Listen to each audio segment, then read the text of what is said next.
Hello there and welcome to Star Wars Comics in Canon, your guide to the wider Star Wars canon through the comic book lens. And to take you on this journey, I'm your host, Mike Burton.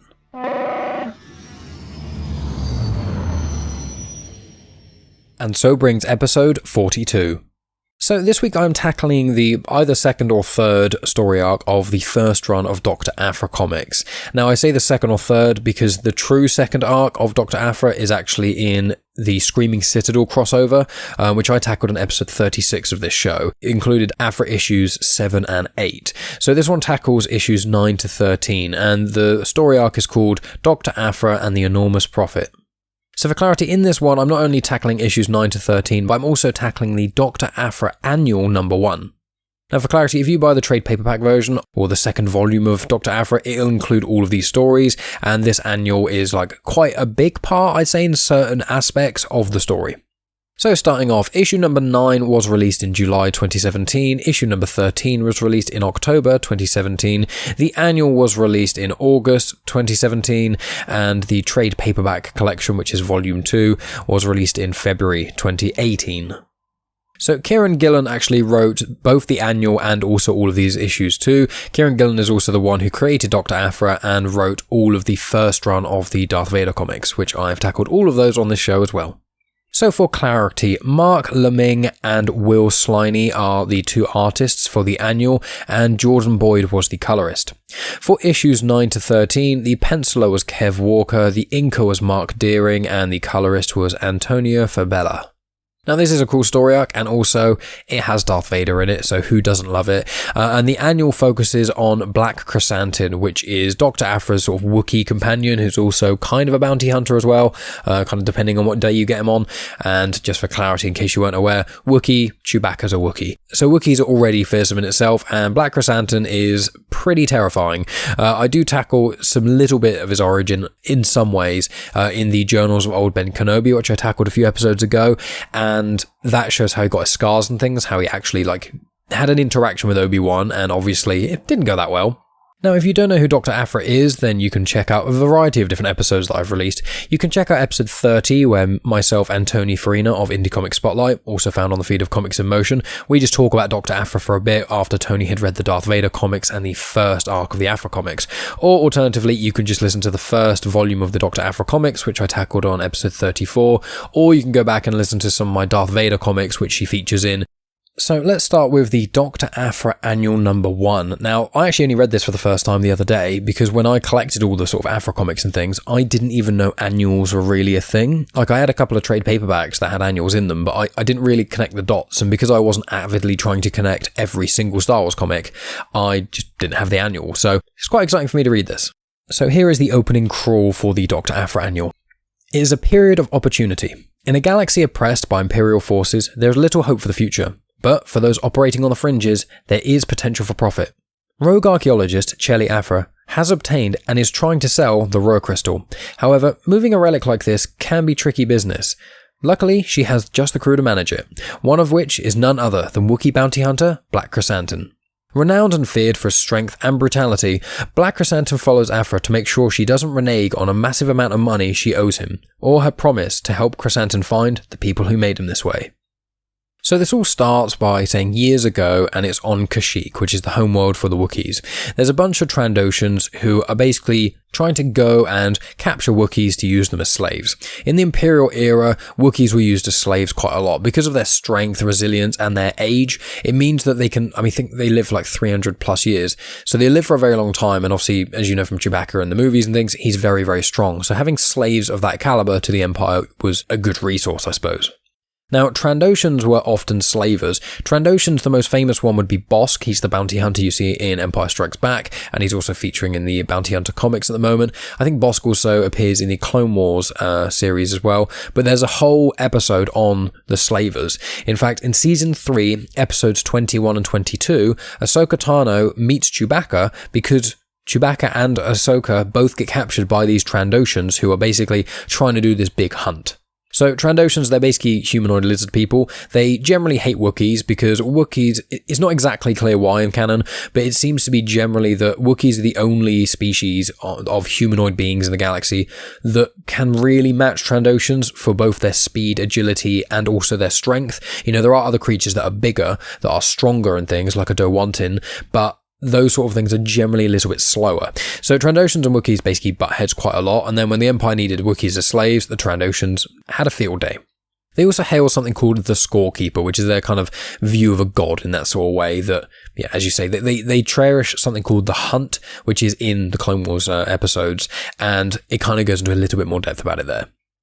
So anyway, back on Kashyyyk, so these Trandoshans are trying to capture Wookiees and things. They come across a slumped over black Krrsantan and things, make some sort of comment, and then an explosion goes off, there's opening fire and things, and then it basically seems to be a trap.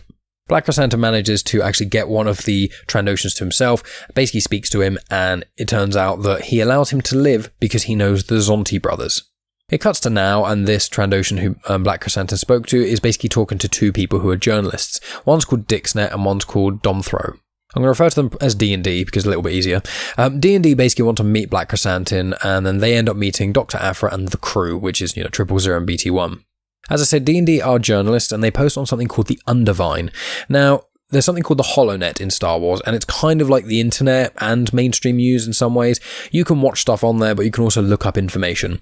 Now, the Undervine is basically the underground alternative version of the HoloNet, and it is also anonymous. Now, the HoloNet is mentioned a lot in Star Wars canon everywhere. I think it's in Legends a fair amount as well. The Undervine hasn't been mentioned as much in canon. It's still quite a cool idea, though. I'd almost say, in some ways, it's kind of like the dark web, but the dark web is often used for very nefarious things. I'm not saying the Undervine isn't, but we just don't know enough about the Undervine in canon. So anyway, they ask Black Krrsantan why he hates the Zonti brothers so much, and he basically said that he volunteered to work for them, and he ends up having to do lots and lots of training for them. So he ends up hiking, doing these crazy obstacle courses with like sharp blades and things like that, fighting some of the other people being trained up. They end up having to try and defeat a Sarlacc. There's like sword fighting and things. It's a really cool sort of few panels to see all the stuff going on. Then the Zonti brothers discuss enhancing Black Krrsantan cybernetically. So they put him under, and they basically give him permanent knuckle dusters. So essentially, they basically case his bone of his hands in a very strong metal, so that when he punches, it's even more strong than it normally is, which is insane. Also in that little thing, they mentioned Silo. I thought it was quite a nice little nod, because Silo was like the main antagonist in the sort of Darth Vader run set before this. So the Zonti brothers, they basically are guys who, they have these fighting pits or arenas or however you want to kind of put it. They basically get people to pay them money to watch people fight pretty much to the death in these pits that they have. And they capture people and then just force them to do it. And that's essentially what their business model is. So Black Krrsantan, when he's in here, he ends up fighting with a Dowontin, which I mentioned slightly earlier, and that was intentional. A Dowontin, the most famous Dowontin you'd know, that they're really, really big creatures. They've got like horns coming out of their chins. They are massive. If anyone's played Jedi Fallen Order, there is a character called the Ninth Sister, and she's also appears in the second run of Darth Vader comics, which I have not yet tackled.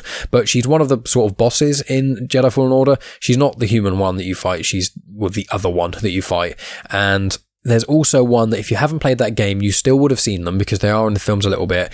And in The Force Awakens, in Maz Kanata's palace, you get a character called Grumgar, and he is basically sat on this big chair, and there's this woman who's dressed in a lot of black and has a fair amount of black makeup on, and then when it is mentioned that BB-8 is seen things, this woman gets up and then contacts the First Order to let them know that they're there on Takodana, which is where Maz Kanata's palace is. So you would have probably seen him, maybe without noticing, Grumgar, and just for clarity, they grow for hundreds of years old, and they are from the planet Dowat.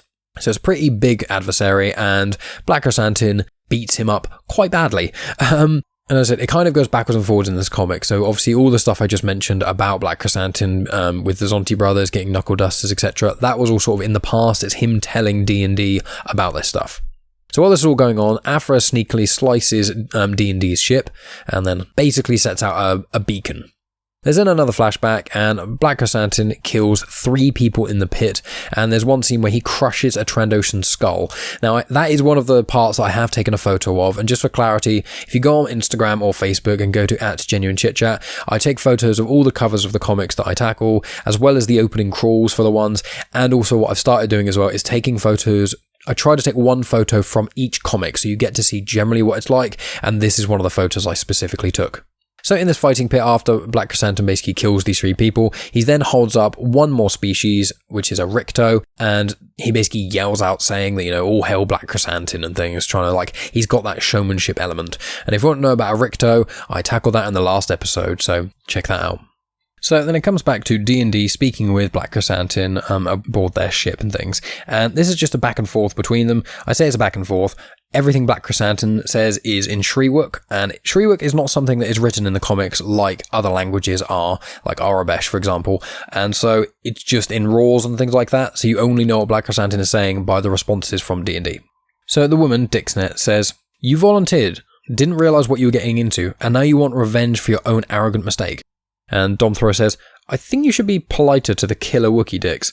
And she says, "You volunteered, didn't realise what you were getting into, and now you want revenge for your own arrogant mistake. Sir." That was politer. And the guy says, "My colleague doesn't quite understand delicacy. Let me rephrase her," and then Black Krrsantan roars at them. He then talks to them a little bit, and then suddenly Domthro decides, we should go. He walks off, they get to Aphra, and then she was like, "Oh, does it go well?" And they said, yeah, it went fantastic, we're just leaving quickly for absolutely no reason. And then it cuts to sort of on D&D's ship, and Dixnet says to Domthro, "So what did he say?" And he says, "Revenge is an oversimplification. The brothers changed his life, so he owes them a life debt. However, he was never able to pay them back. Until he changes their lives in a similar way that they changed his, he will always owe them. It is not revenge. It is simply that all debts must be settled. And when he's free from that, he'll be able to come and peel loudmouths wordsmiths." And she says, "He means us." And he says, "He means you." And that's generally the end of their sort of interaction. And then they also noticed that there was a message broadcast from the D&D ship, something about some sort of rare artifact auction. And the Rur crystal is also mentioned. And then Black Krrsantan is nostalgic, so he goes back to the fighting pits just for one last fight for some reason, and presumably wins. And that's where that comic ends.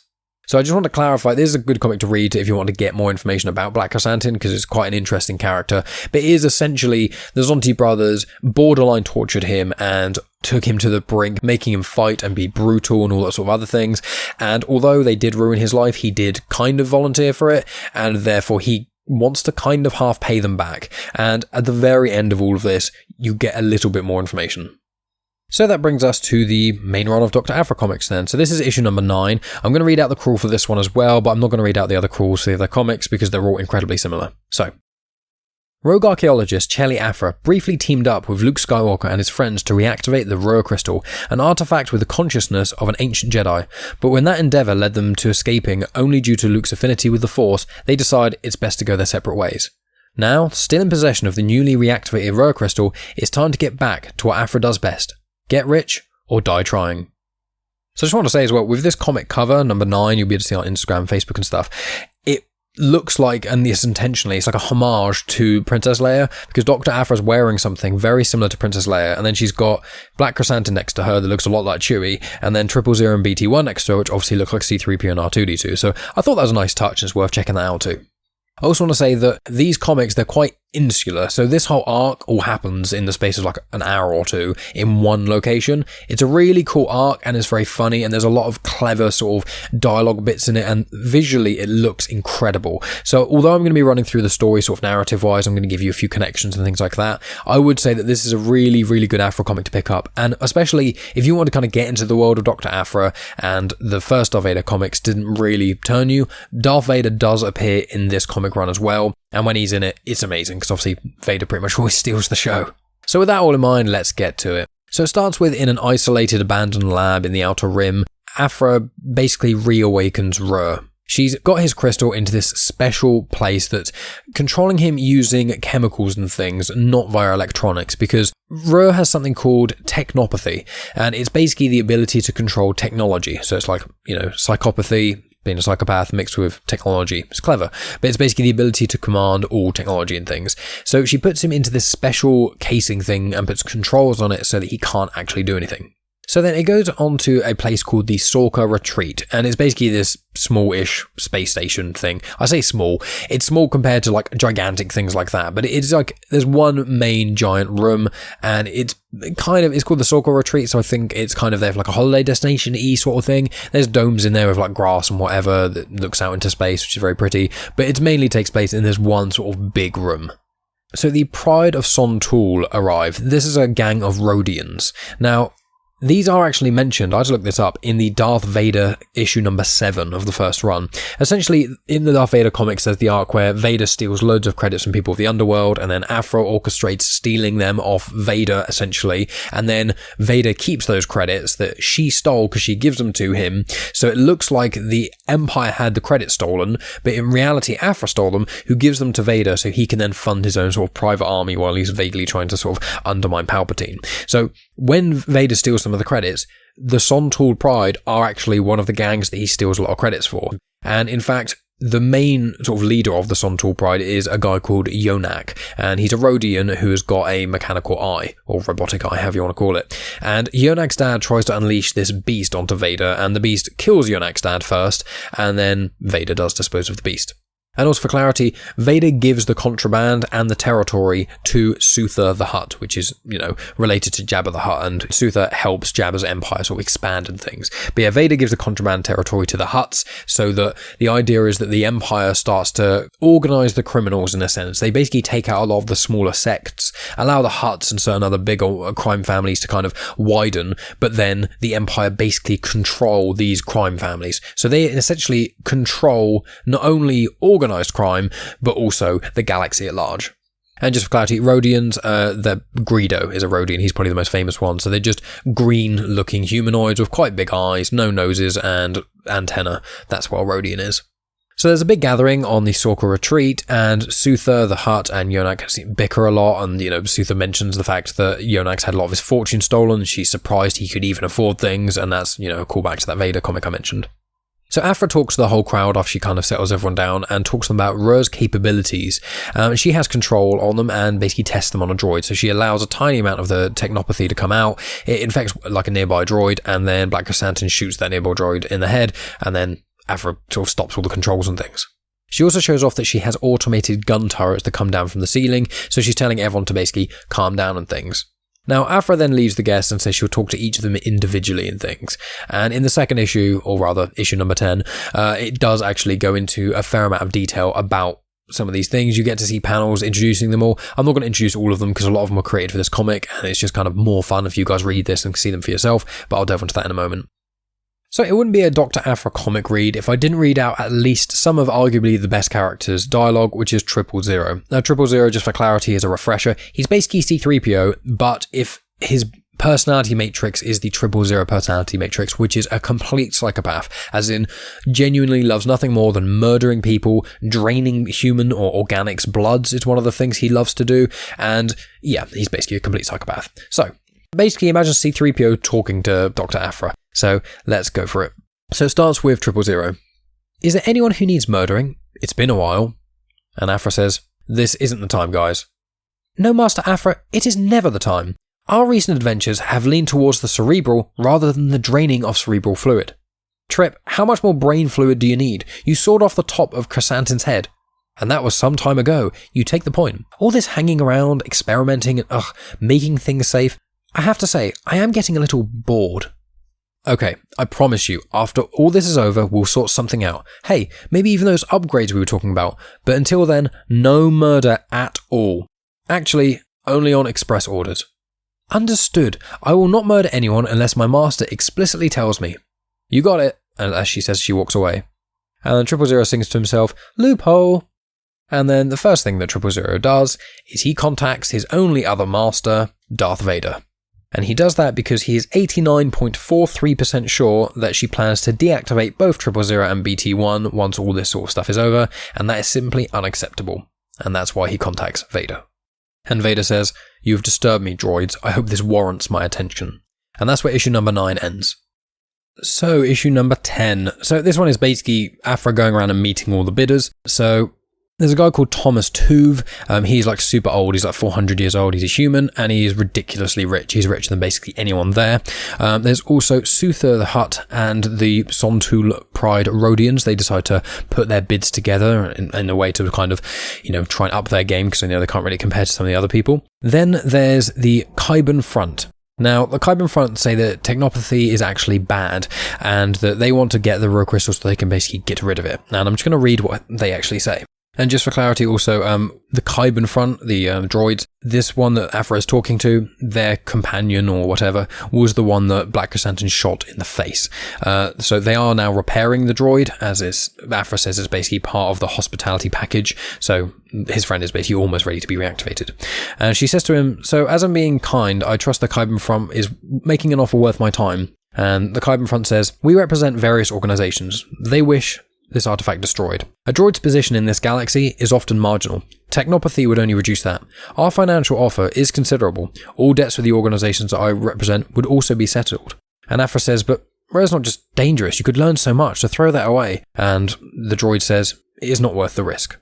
I just want to read that part out because it's quite interesting. Obviously, droids and things I think are going to be a part that if it's not already going to be tackled in the upcoming Disney Plus series called Droids, I feel like they are building to a lot more deeper conversations. The C-3PO comic where he gets his red arm, which I think was like episode 7 or something I tackled on the show. It's also in the Lego Star Wars The Force Awakens DLC, which is like a kind of retelling of the story. And it's basically that C-3PO kind of questions his own consciousness and things and has quite an interesting interaction with some droids and things. So I really recommend you go check out that. But yeah, the droids' sense of self and existence and things and sentience is often something that's kind of spoken about a little bit in the Star Wars sort of universe. I mean, one of the biggest examples is in Solo: A Star Wars Story, where L337, she has that interaction with Lando quite a lot. So I think they are building to something, and maybe this droids show is going to be that. But I just want to flag that because it's always an interesting thing. Something that intrigues me in sci-fi quite a lot is the idea of AI having intelligence, having its own intelligence and things. And just a little side thing, Ex Machina, excellent film that tackles that sort of thing, and it has Oscar Isaac, who obviously plays Poe Dameron, and Domhnall Gleeson, who plays General Hux. Both of them are two of the main stars in it. There's only like a cast of like 5, but I really recommend the film Ex Machina. It is excellent and it tackles the sort of idea of AI consciousness quite cleverly. Anyway, so back to the comic. So after Aphra speaks to the Kyban Front, you've got BT-1 and 000 kind of plotting in the background while she's talking to him, and they mention something about, we can go do this now. Then Aphra talks to the Azara people, and they're basically really over the top, saying they're going to destroy absolutely everything, and if Aphra helps them with this, then she won't be destroyed immediately. And then Aphra's like, okay, I'll think about it, walks away, asks 000, oh, do the Azara, do they hold like the whole planet of Azara? And 000 says, no, they hold 2 continents on the planet of Azara. And it's like, So they're kind of like almost like a laughing stock. They're thinking they're going to destroy everything, and they just won't. Then Aphra talks to the Shadow University, and they give her an offer, which is basically just they'll take the crystal, but Aphra will be able to study the crystal whenever she wants, as well as being able to study any of the other artifacts that she wants, as well as obviously getting paid for it. The payment won't be as much as a lot of the other people, but, the idea that she can go into the university anytime does appeal. And then she says, well, think about it, and walks away. She then talks to these Zonti brothers, obviously the ones I mentioned in the Black Krrsantan sort of story in the annual. And the Zonti brothers freak out Black Krrsantan, and Aphra asks 000 to just shock and incapacitate Black Krrsantan just for the time being, so he doesn't, murder the Zonti brothers. And they offer Aphra a partnership. They talk about the entertainment side of things, that, with Rur, they could use that to create loads of fighting things with lots of droids and stuff like that, as well as making droids that are ridiculously powerful fighting humans and that sort of thing. And it's basically a partnership that would not be an immediate amount of money at this moment, but over time you would make a lot of money. So after all of that, Aphra kind of has a thing, collects everyone all together and things, and then basically gives everyone this little device, and she clicks a button, and everyone's devices has a big X on it, except one person's who has a tick on it, and that's who she wants to sell it to. And the person she wants to sell it to is the Shadow University, so that she can, she gets some money, but also she'll get to view it and things. And as that all happens, Rur breaks free. So on to comic 11. So Rur is essentially in the fallen droid's body that I mentioned a little while ago, and he's got 2 lightsabers as well, and he's coming out and starting to attack people. The Azara, those ones who are going mental, saying going to take over the universe, they attack, their attacks get deflected by the lightsabers, one of the Azara gets killed by it, and then they immediately yell, retreat and bail. Chaos starts to happen and things. Aphra runs away and then notices that Rur doesn't have the technopathy that, obviously, if he was truly freeing things, there would be some reason why he wouldn't be using technopathy, but it's most likely that something's kind of stopping him. As she figures it out, she calls 000 and blames him for it. Now, I'm just going to read what 000 says, once again, because I love reading 000 dialogue. It's a lot of fun, and I'll try not to do too much, because obviously, it may sound like I read quite a lot of 000 dialogue. I really don't, and if you check out the Aphra comics, his dialogue is just gold, so here we go. I'm sorry, Master Aphra, we're a little busy right now, watching all this charming havoc. We've set the guns to auto-target, and then placed the Rur crystal in that droid you fixed up. It seems he's gone on a rampage. Who could have predicted it? And Aphra says, turn off the guns. I'm sorry, that won't be possible at this time. It appears that someone has set fire to the gun controls and then attacked them with some manner of axe. It is an unfortunate accident. At least they're not programmed to kill anyone, Master. That would have been against your express orders, and we would never dream of doing such a thing. And she says, okay, cut to the chase. What do you want? We're in your room. Come chat. So Aphra tries to kind of find a way back to her room so she can, stop 000 or speak to him, essentially. And 000 speaks to BT1 and says, well, it's lovely. We're not actually bored.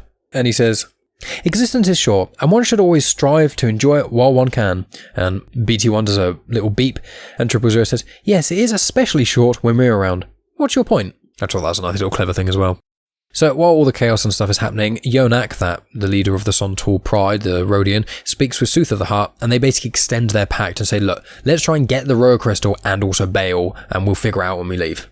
Then, while Aphra is still sort of running around and things, Black Krrsantan grabs her and gets her to head to the armory, because she can access the armory and things. So she gets into the armory and they grab some weapons and things. And the weapons they grab is ion weapons. Now, ion specifically is really good against vehicles and also droids. I think it's something to do with it works on the circuitry and electricity that things are generally powered by, so ion blasts and whatnot. Aphra announces to the guests that there are ion pulse weapons and that sort of thing in the armory, but obviously me telling you all of this tells Rur exactly where I am, so, see if you can grab a gun from the armory. I'm leaving it open. Aphra then runs and is still trying to get to 000, and then the droid that Rur has basically possessed grabs Aphra, and then as he's just about to get her, 000 turns the turrets on Rur, sort of stopping him for a moment, and he drops her, and then Aphra manages to run away and gets to 000. And as she gets to 000, Vader and a group of stormtroopers enter, and Vader says, destroy them all. And that's where that comic ends. So on to issue number 12. So Vader enters the, space station, the Sorka retreat, whatever you want to call it, in quite dramatic fashion, walking through one of those last sort of Cybern front droids that were about, whose friend basically was the one who got possessed by the Rur crystal. He's trying to escape, and Vader walks up towards him, and then he just shatters, and Vader walks through the sort of rubble and things. It's a pretty cool shot. And it goes to where 000 is talking with Aphra, and he basically says that Vader is essentially blackmail. He didn't tell Vader that Aphra was going to be here, only of the crystal. So essentially all 000 wants is for Aphra's control over him gone. Because back in the first batch of Darth Vader comics in the first arc, when Aphra was first introduced and 000 was, she basically, when entering his personality matrix into a protocol droid and things, she put in certain restrictions on him so that he wouldn't be able to kill Vader or Aphra, and that he would listen to her, and his programming forces him to do that. So he's asking her to get rid of that. So Aphra does get rid of that, and I'm just going to read you a little exchange between them. And once again, the artwork to this is absolutely amazing, so I really recommend checking it out. So it starts with 000. Well hidden, Aphra. Not master, just Aphra. Free.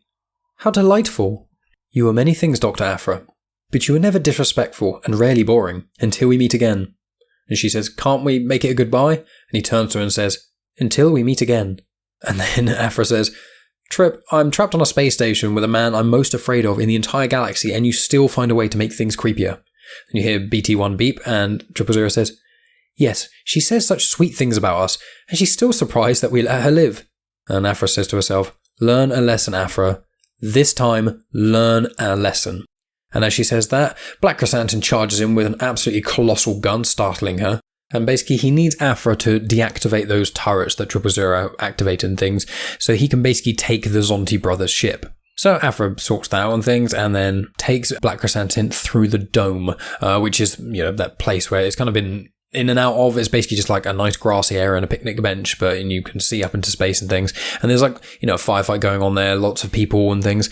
And so they go through there. and the Rodian Yonak, Sooth of the Hutt, and then some of the other guests have basically laid a trap, and they're actually unaware that the Imperials have even come in yet. So Aphra and Black Krrsantan basically speak to them a little bit, and then they realise that the guests are going to try and get them, so Aphra and Black Krrsantan just run, and then they get near to where the Zonti brothers are. And they see a drinks droid, which is currently walking around trying to offer people drinks and all this havoc, and she has a sort of idea. So she gets the drinks droid to walk in. The drinks droid is immediately shot by whoever's in the area where the Zonti brothers are, and as it collapses, they're kind of looking around trying to figure out what just happened, and then Aphra calls out to them.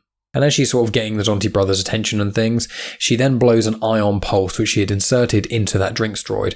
The ion pulse startles everyone in the room, and then Black Krrsantan goes in there, shoots this creature that is just massive who's with the Zonti brothers, and then grabs the Zonti brothers, as in one in each arm, puts them over his shoulder, and takes their ship. And then it's sort of mentioned there's a sort of weird life-debt thing that they kind of mentioned.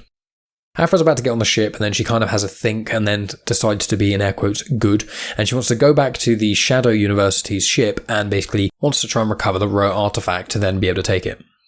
Aphra manages to hack into the stormtroopers' sort of comm system and things and tells them to go into the dome, which is where a lot of people are. And while that's sort of going on, Rrr kills Tuv, which is that 400-year-old man, and as Rrr is about to basically get Aphra, she manages to lure Aphra to where Vader is, and then she hides without Vader seeing her. And that's where that comic ends, so we're on to the final one, issue number 13. Now, this final comic is excellent, just for the visuals alone. This is going to be the one that probably sounds the weakest for me explaining it, but it looks incredible. So, you've got Rrr and Vader basically fighting each other. Rrr's obviously this droid with two lightsabers, and Vader is Vader. And while this is sort of happening and things, Aphra manages to escape once again to that dome and uses Sooth of the Hutt as a meat shield. They both manage to get through completely fine, and then Sooth says that they're going to get Aphra, and just before it happens, this random shot hits them right in the head and seemingly kills them. And Aphra mentions something about a lucky deflection, or rather, lucky for her, not really for the Hutt. While that's happening, the Rodian Yonak, part of the Sontul Pride, goes to this ship and he sees loads of dead Imperials all around it and is confronted with 000. Now, once again, I'm going to read the exchange, and I want to reiterate, even though towards the start of this I said I'm not going to read out that much 000, I am reading out, it seems like a fair amount of 000, but the amount of dialogue he actually has is incomparable to the amount I'm reading out. I'm reading out like slight highlights, but it's not even the best parts, but I just feel like this interaction is brilliant. So as I said, Yonak the Rodian, he gets onto the ship, and 000 says, "We arranged a safe passage for you. I'm 000. My good friend is BT. We're two droids in need of a new working relationship." And the Rodian says, "Well, let's get out of here and we can work out the details." "Of course. I'm sure it'll be fine. I do give orders well." Take orders? Yes. That's exactly what you'll be doing. So then it goes back to the battle with Rrr and Vader.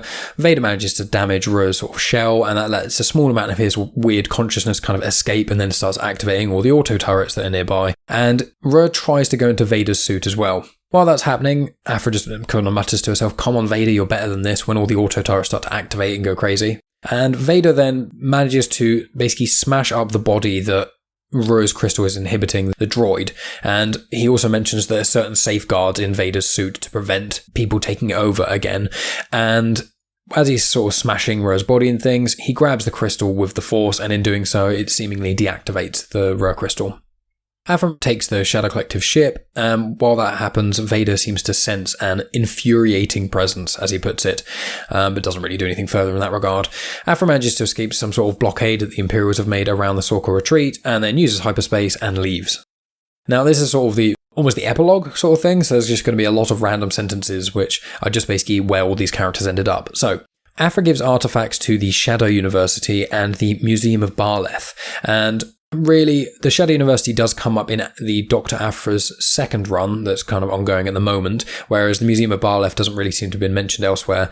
And she seemingly has recovered some artifacts, but she gives some of them to the Museum of Barleth and some of them to the Shadow University, so she's on both of their good terms and things, and makes some and they each, the sort of curators of them respectively, say, "Oh, it's a shame those other ones were lost." Obviously, she gave half to one, half to the other.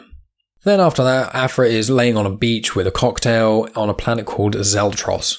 Now, Zeltros is mentioned in the Dooku Jedi Lost audio drama by Kevin Scott, and aside from that, it's not really mentioned in the canon. It is in Legends, and it's in a Legends comic It's the Star Wars comic number 73 from 1983, so that's how far back that goes. And there's a few other legend stuff and things, mainly comics, but yeah, Zeltros is a fairly old planet, considering, when the Star Wars films came out. So it shows you what Black Krrsantan's up to, and he's training gladiators in that pit place where he was trained by the Zonti brothers. And then he starts to train the Zonti brothers, and they basically realise what's happening as it's going on, and he's going to force them to go through everything they forced him to go through, which would then, in theory, solve that life-debt thing. 000 and BT-1 are on the planet of Sontul, which is where that Rodian sort of came from. And the Sontul Pride, obviously, they're like a criminal underground organisation sort of thing, or a crime family, however you want to frame it. And some raiders break into the place that they're in on Sontul, and they're basically saying, like, you think you could get away with raiding all of our people and that sort of thing. And the Rodian looks at them and goes, help me. And they go, what are you talking about? And then suddenly BT-1 opens up and fires missiles and rockets and all kinds of other stuff at them, just wiping all of those raiders out. And 000 says, you're right, BT-1. It is better to let everyone come to us rather than us having to go around and hunt everyone out. And he says that now I believe that this solidifies the Pride's hold over the entire sector. And he says, what do you think about that, Yonak? And Yonak's staring with one tear coming down his eye, saying, well done, Master. Vader is then on Coruscant and adds the Ruhr crystal to Palpatine's collection. Now, just in brief, Palpatine basically collects Jedi artifacts and Sith artifacts and all kinds of other stuff, and he hides them away in this vault. They are tackled in sort of other parts. There's the Lando comic that I tackled quite a while ago, and in that they basically break into, I think, a pleasure yacht, one of the Palpatine's pleasure yachts. I can't remember what it's called. I think it's the Imperialis or something similar to that. I tackled it only a few weeks ago. And in there's like the Mask of Momin and loads of other Sith artifacts and things. So I'd be really interested to almost have a VR experience and just go and see everything that is in Palpatine's sort of vault and all the crazy stuff in there. So hopefully at one point we'll be able to get all of that. He stole a lot of it from the Jedi Temple after exterminating all the Jedi after Order 66 and things, plus he had lots of stuff to do with the Sith and things, so it would just be a really cool thing to be able to see in full. In the panel, you see a couple of like smaller things. There was nothing I explicitly recognised, and I'm not going to spend hours trying to work out what those things are. I didn't fully recognise them, so if any of you guys read this comic and you see them and you recognise anything, please let me know, because it'd be interesting. And then the sort of final panel of this comic is Aphra, as I said, is on Zeltros sort of chilling out and things, and this guy comes up to her and says, you killed Dakon. And as he's basically trying to blame her and say he's going to get her and things, Aphra just shoots him immediately. And then she hears more voices and turns, and there's 5 other people there that say, they killed Dukan, and they killed Tukan, we need to get her. And then the final panel of the comic is Aphra saying, why does this always happen to me while she's holding a smoking blaster? And that is where this comic ends. I hope you guys had fun with this. The Doctor Aphra comics are always interesting ones because they are kind of hit and miss in some ways. They do weird and wacky things quite a lot. And as we go on through this run, there's more and more peculiar things that kind of crop up in Aphra. And I love the fact that Star Wars can be quite weird. And I think I'd rather have a series that takes more risks and things rather than something that is always safe. Like, as much as I love the Vader comics and things, I think most of the stuff in them is fairly safe in the realm of, everyone knows who Darth Vader is, so, and what he kind of does, although they are brilliant, obviously. And so from here, I've got next week, I'm going to be tackling the Age of Rebellion comics. So I've already done all of the Age of Republic comics. The Age of Rebellion comics are same sort of realm. There's 3 sets of Age of Rebellion, Republic, and Resistance. They're all in the various eras of the films, and each comic is a one-shot about a specific character, really. So I think there's normally 8 comics that are out, or maybe there's 9, and one of them is normally the special, and the special has like 3 shorter stories in there as well. So I haven't figured out how I'm going to kind of tackle it. I've been doing a few Vader things recently, so maybe I'll do the Vader one-shot, but I think there's one about Jabba the Hutt, there's one about Tarkin, there's also one in them sort of special. There's one I think about IG-88. There's a mini Yoda one. There's I think one about Luke as well, Boba Fett. So there's quite a few. So I'll figure that out at some point after this is released. If anyone wants to message me and say you really want to hear a specific Age of Rebellion one shot, I will do that one. If I don't hear from you guys in that specific regard, I will just figure it out and see which ones I fancy. Then after that, I will be continuing the main run of Star Wars comics and things. I'm going to be tackling the Ashes of Jeddah arc, which is written by Kieron Gillen, who is the gentleman who has been writing these Doctor Aphra comics, and also he did the first run of Vader comics. And the next run of Aphra comics, I think, are the last ones with Kieron Gillen writing them. He does it in partnership with Simon Spurberg, I think it is, or something similar. And then after, I think, issue 19, Simon then takes over the rest of Aphra for quite a while. So still lots of Kieron Gillen. He's an excellent writer, and the Ashes of Jeddah arc is really cool. And just for clarity, it's basically set around some of the characters that you see in Rogue One. And obviously Jeddah is the place that you see in Rogue One that gets in part blown up. It's that sort of desert places where Saw Gerrera dies. So it's a really cool arc. I think it's like 6 comics, so it's fairly chunky. But that's what I'm going to be tackling in 2 weeks' time. So next week is Age of Rebellion, or some of them. The week after that is the next batch of Star Wars main run comics with the Jeddah arc. After that is going to be another mini-series. I think I'm going to tackle the TIE Fighter ones, I think. And then after that, I will be back on the next run of Aphra comics and things. And then I think the only other mini-series that springs to mind that I have not tackled, aside from the TIE Fighter comics, is the Target Vader comics. So once I've done that, what I will probably end up doing is then going on to the Darth Vader comics, as in the second run done by Charles Soule. And then what you guys will have is 1 week could be Star Wars, 1 week could be Darth Vader, 1 week could be Doctor Aphra, and then 1 week could be the Age of Rebellion stuff. And I'll kind of keep going like that for a little while. There are new comics out at the moment. There's the Bounty Hunters comic, there's the second run of Aphra, the third run of Vader, the second run of Star Wars, the first run of Bounty Hunters. So I will be tackling, and obviously the High Republic comics as well, which I'll be tackling. So what I'll be basically doing is once we get in a couple months' time, once I've kind of done all the mini-series, I'll then maybe start tackling some of the newer arcs and things of some of the comics. I know when the first arc of the High Republic comics are done, I want to tackle that. And I also want to have read the Light of the Jedi book, which I'm about a third through at the moment. So they're the general things you can kind of expect going forward. I'm also trying to get another interview with the Star Wars author sorted, which may not happen for another couple months. I'm hoping it will still go ahead and things, but we need to organise the time for that. So lots of reasons to say subscribe to the Comics in Motion feed, not just because of this show, but also because of all the other amazing shows as well. And I recently guested on Indie Comics Spotlight, tackling The Lone Ranger, Mandatory Marvel and DC, and tackled Death of the Family. I've been on the 20th Century Geek podcast recently, and it's a part 1 of a 3-part Batman retrospective where me, Megan, and Scott all talk about Batman 66, Batman 89, and Batman Returns. And then part 2 is going to be the 2 Joel Schumacher films and Mask of the Phantasm, and then part 3 is going to be the Dark Knight trilogy. So they'll be coming out over the next few weeks as well.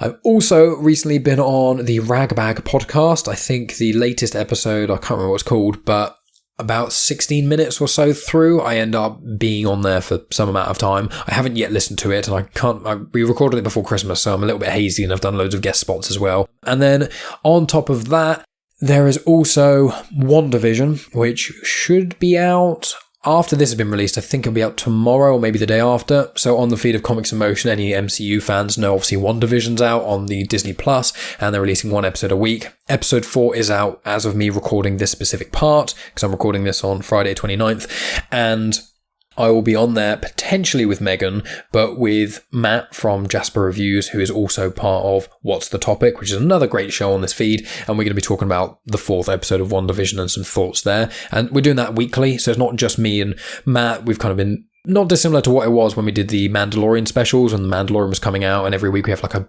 couple of different hosts on there talking about stuff. We're doing the same thing for WandaVision weekly, so make sure you subscribe for that. And last of all, make sure you subscribe to my other podcast, Genuine Chit-Chat, where I have interviews with people who I deem interesting. And the one coming out tomorrow, or at least part 1 of the one I'm coming out tomorrow, is Superheroes for Dummies. So I've got Paul and Dan of Superheroes for Dummies. We did it was like an hour and 40-minute long chat, so I'm splitting it in 2 halves. And I'll be releasing part 1 of that out, and we just talk about comic books and getting into it and starting a podcast and all that sort of other jazz. So if you want to know more about the air quotes dummies of the Superheroes for Dummies podcast, then you can make sure you check out Genuine Chit-Chat, because you'll be able to hear more information about them there. But that's really it for me, guys. Find me on social media at Genuine Chit-Chat. I post pictures of the comics and things. As I said, I've taken photos of these Aphra comics. There's some really, really cool panels. So on Instagram and on Facebook, you'll be able to see them in all their glory. And I also post other stuff on there as well. I try and post every day on Instagram, but it is difficult sometimes. But I post about all the guest spots and things that I go on, all my new episodes. There's snippets of genuine chit-chat, like 30 seconds to like a minute long, sort of little snippets of things so you can kind of see if it sounds like the kind of show that you'd want to tune into and listen to. And there's also, I occasionally do, on my story, I post quite a lot, normally videos of my tortoise or food, or if I'm watching films and things, which I do semi-regularly, I post it on there as well. So if you want a little bit of more information of my life, as well as listening to me on this show, the other shows I've recently been on, and also genuine chit-chat, then follow me on social media. Anyway, guys, enough from me. Please review Comics in Motion on iTunes or Apple Podcasts or wherever the hell you listen to this thing. I appreciate each and every one of you. I will talk to you next Saturday, and as always, may the Force be with you.